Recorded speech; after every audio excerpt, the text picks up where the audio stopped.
One thing that always surprises me is how many people see prawn shells as waste. If there's an option to buy prawns with the shell on, you know I'm going to pick that.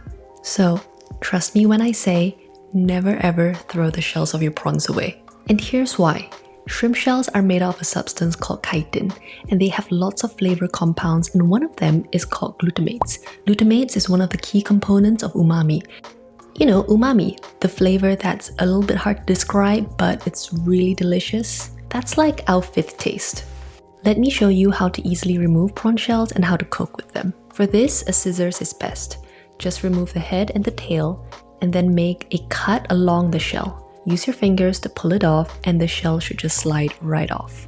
You also want to check for a long skinny black filling in the prawn because you should remove this. Now we're taking some butter into the pan and we're going to saute the shrimp shells. As the shell is full of protein and sugar, we're creating a Maillard reaction. When we cook these shells, they're going through the same process as caramelization, and that's why roasted golden food can taste so deep and so flavorful.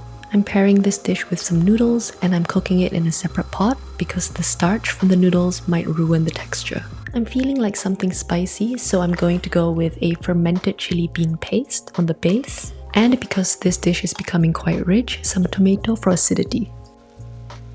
Now I'm adding my aromatics like garlic, and I'm deepening the flavor with some rice wine and also some chicken stock. Now I'm adding my shrimp shells, and I could definitely have done this all in one pot. For future reference, that's probably the better way. A little taste for a good measure. And it's absolutely delicious. It's delicate, it's savory, it's a little bit sweet.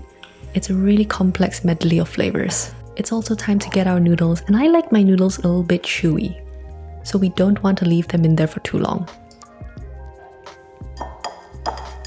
You can cook this in so many different ways. You can use this to flavor a seafood pasta, or you can make a bisque with cream and you'll get a completely different flavor. Either way, shrimp shells are incredibly versatile and you can use them to really elevate your cooking.